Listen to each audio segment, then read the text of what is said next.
So alright everyone and welcome back to my channel code backend. जैसे कि आप screen पे देख सकते हैं और आज हम बात कर रहे होंगे रेस्टफुल एपीआई के बारे में।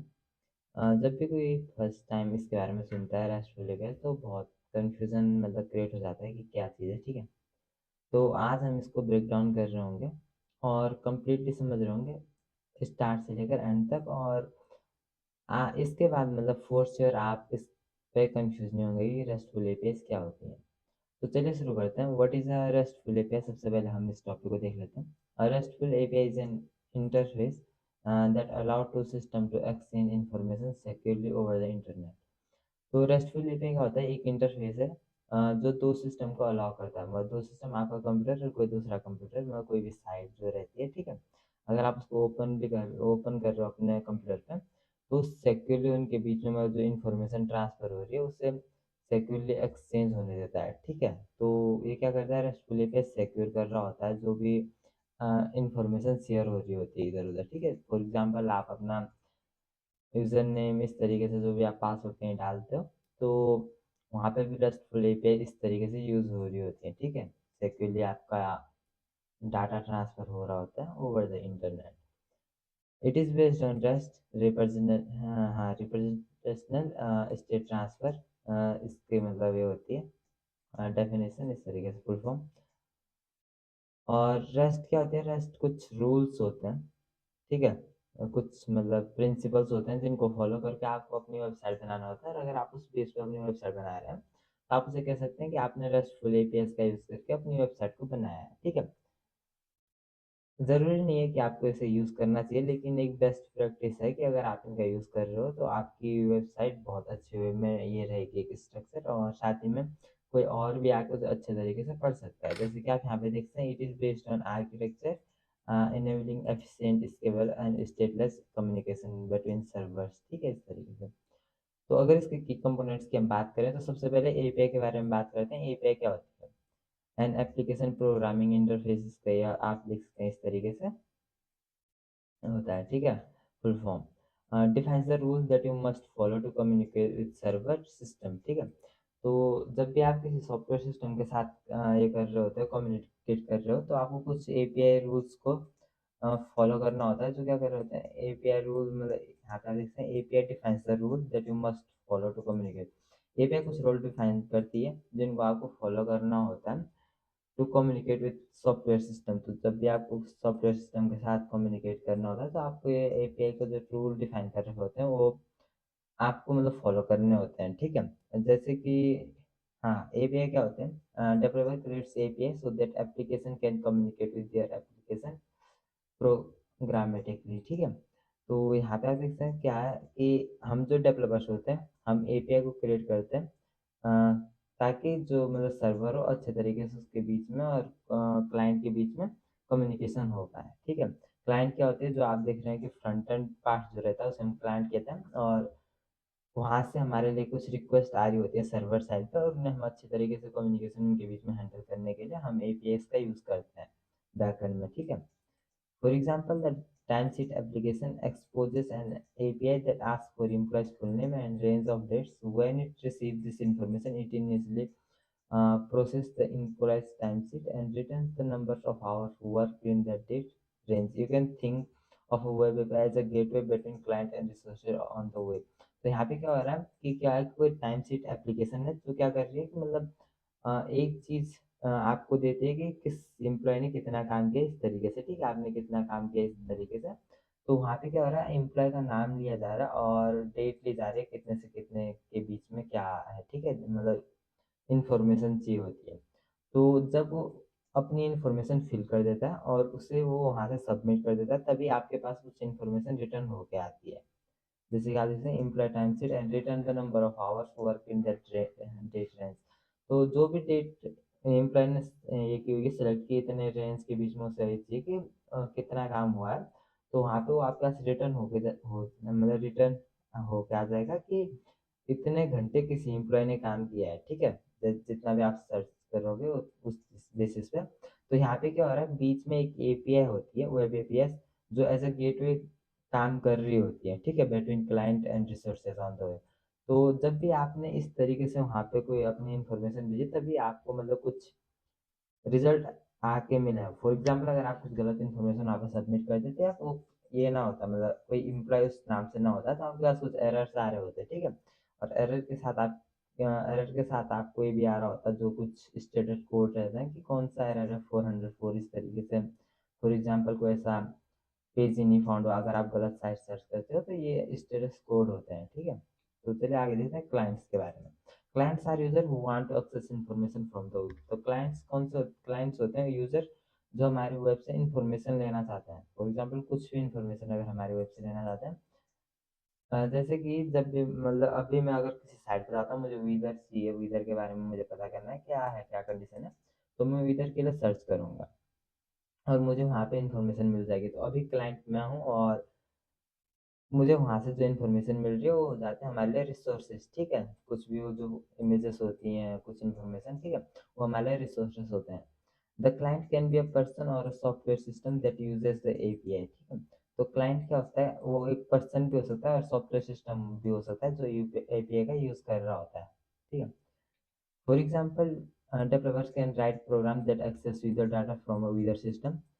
तो हम मतलब कोड लिख सकते हैं जो क्या करेगा, वो किसी वीदर सिस्टम से ये लेगा, एपीआई का एक्सेस करके हम वीदर का डाटा ले रहे होंगे, फिर उसे अपनी वेबसाइट पे फेच कर रहे होंगे।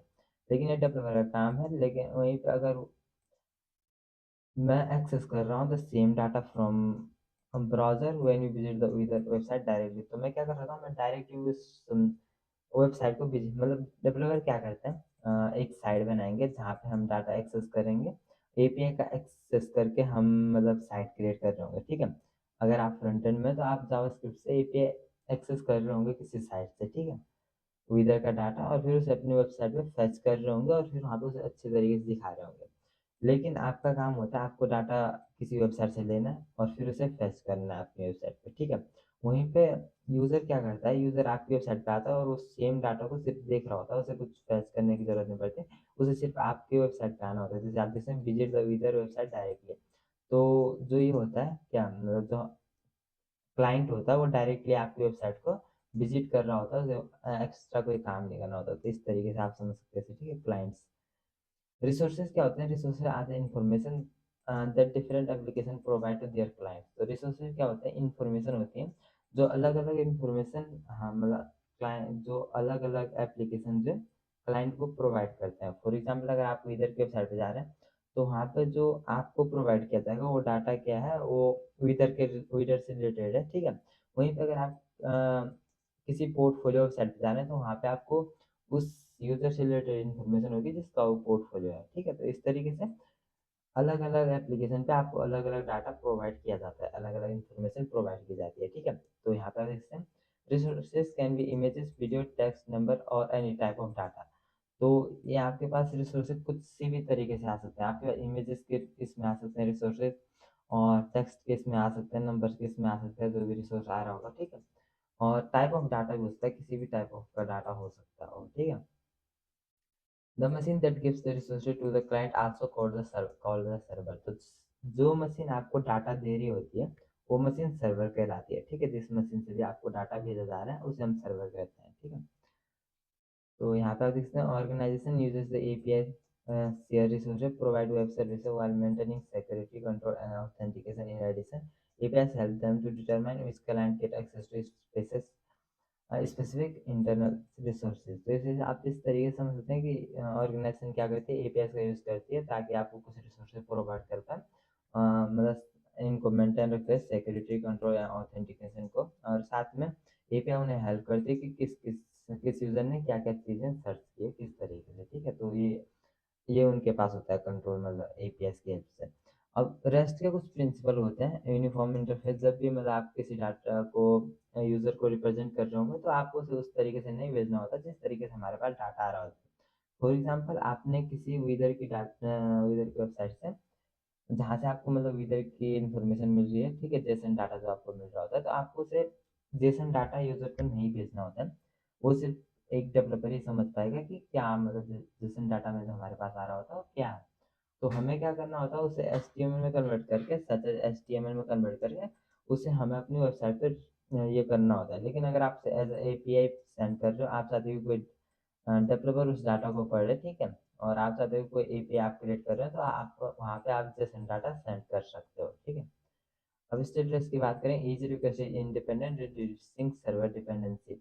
तो हर एक रिक्वेस्ट इंडिपेंडेंट होती है। जब भी आप रेस्ट प्रिंसिपल को फॉलो करते हैं, तो ये चीज़ आपको ध्यान में रखनी चाहिए। आपका data H T M L JSON में जाना चाहिए, जेसन में डेवलपर के लिए, और एच टी एम एल में जो क्लाइंट्स रहते हैं, जिन्हें मतलब इस तरीके से ये इन्फॉर्मेशन नहीं होती। ईच रिक्वेस्ट इंडिपेंडेंट इंडिपेंडेंट होती है, रिड्यूसिंग सर्वर डिपेंडेंसी। हर एक रिक्वेस्ट इंडिपेंडेंट होनी चाहिए, ताकि जो सर्वर डिपेंडेंसी हो थोड़ा रिड्यूस कम हो जाए, ठीक है। साथ ही में यहाँ पे लेयर्ड सिस्टम जो आप देखते हैं, यहाँ पे क्या होते हैं, multiple layers, security logic, handle client request transparently. मतलब फॉर एग्जांपल, आप डायरेक्टली किसी भी कहीं कहीं साइट पे क्या होता है, वो हम बाद में, मैं साइट क्रिएट कर रहा हूँ, ठीक है, तो हम देखेंगे अभी हम सिर्फ एक CRUD ऑपरेशन आगे कर रहे होंगे, और वहाँ पे हम रेस्टफुल एपीआई का बेसिक यूज़ कर रहे होंगे, ठीक है। और रेस्टफुल एपीआई का एक यूज़ ये भी होता है, जब भी हम कोई रिक्वेस्ट कर रहे होंगे अभी, इसके बाद, ठीक है, जब भी हम कोई ये क्रिएट कर रहे होंगे पेज, करोड़ ऑपरेशन कैच करके, तो जो हमारी स्लैश सी रहती है रिक्वेस्ट, फॉर एग्जांपल स्लैश, अभी अगर मैं यहाँ पे हूँ अपने ब्राउज़र में, ब्राउज़र, तो यहाँ पे मैं अभी हूँ, मैं इसे,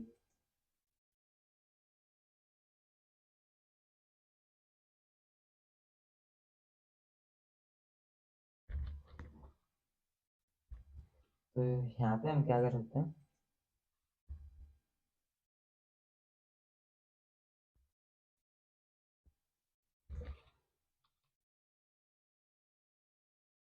अभी तो मैं इस साइट पे डायरेक्टली जा पा रहा हूँ, ठीक है, जैसे आप देख सकते हैं इस तरीके से जो ये आ रहा है।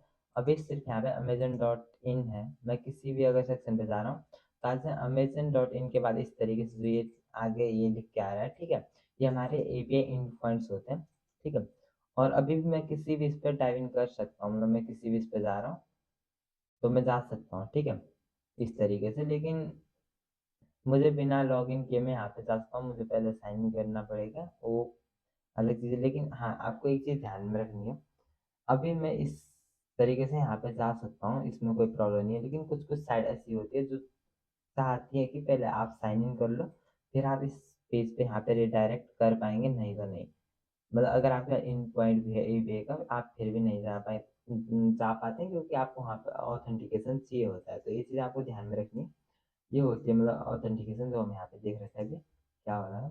यहाँ पे हम कहते हैं मल्टीपल लेयर्स होती है, सिक्योरिटी होती है, लॉजिक होता है, और क्लाइंट रिक्वेस्ट को हैंडल करते हैं ट्रांसपेरेंटली। तो इसी तरीके से वहाँ पे हैंडल हो रहा होता है। यहाँ पे बेसिकली इन्होंने कोई ये नहीं लगाया कि आपको पहले साइन इन करना होगा तभी आप ये चीज़ें देख सकते हैं। लेकिन किसी किसी साइट पे चीज़ें होती है कि अगर आपको इस एंड पॉइंट पे कुछ भी चीज़ें सर्च करनी है, तो आपको पहले साइन इन करना होगा, उससे पहले आप ये वाला एंड पॉइंट चेक नहीं कर सकते, ठीक है। तो इसे आपको ध्यान में रखनी है। इसे हम फुल स्क्रीन कर लेते हैं और यहाँ पे देखते हैं, ठीक है।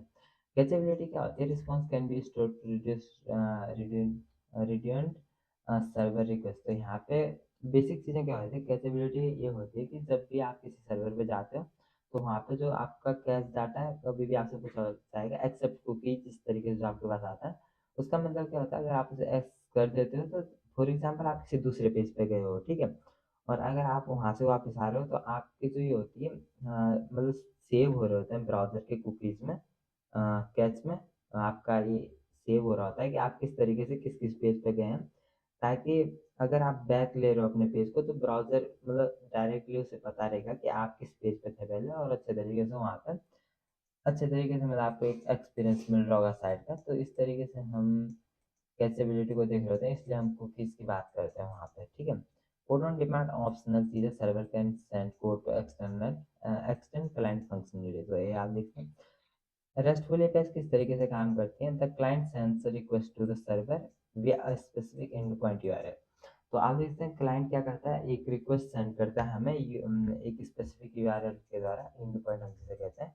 और सर्वर क्या करता है, सर्वर पहले उसे ऑथेंटिकेट करता है, क्या ये जो रिक्वेस्ट जिस यूआरएल पे आई है, क्या ये मतलब इसे अवेलेबल है एक्सेस करने का या नहीं है।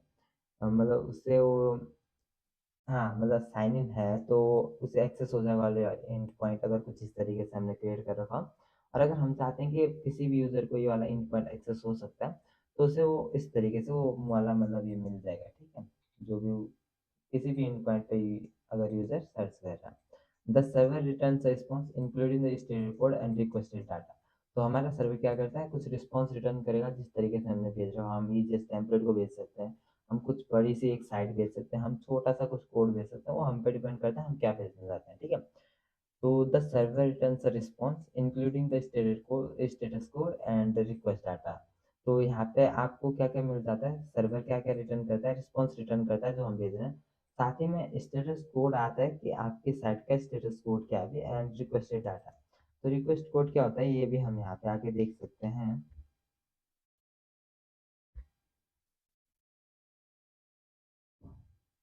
तो हम यहाँ पे इसे डायरेक्टली देख लेते हैं।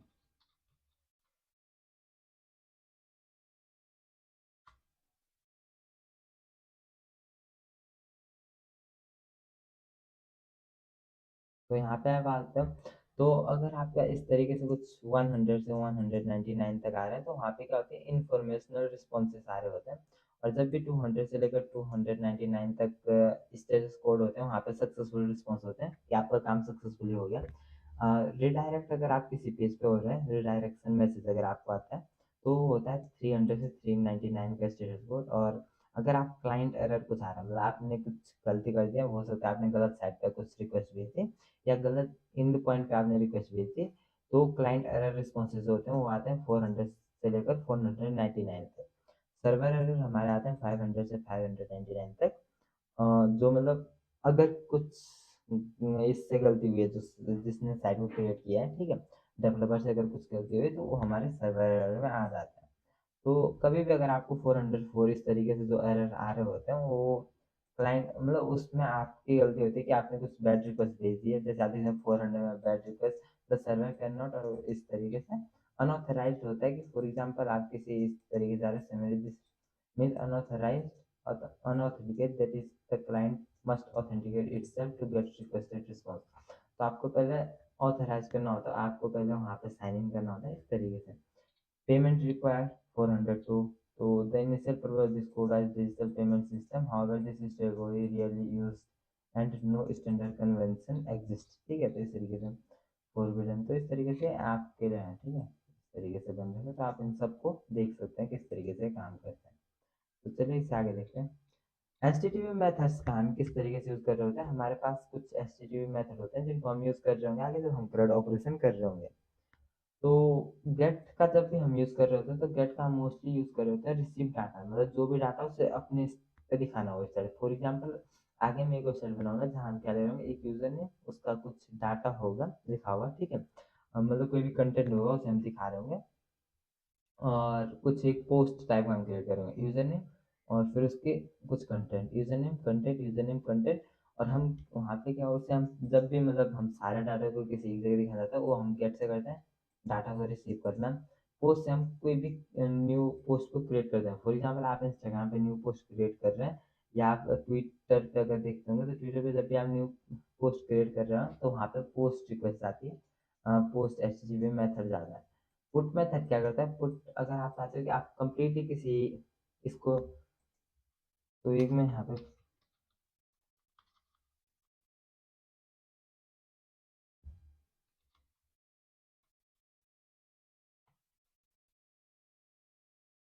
एक हमारा पैच मेथड होता है, ठीक है। तो पैच का काम क्या होता है, अगर आप एक इन्फॉर्मेशन को अपडेट करना चाहते हो अभी के लिए, में से ज़्यादा कुछ नहीं करने वाला, ठीक है, तो इतना हम अभी के लिए।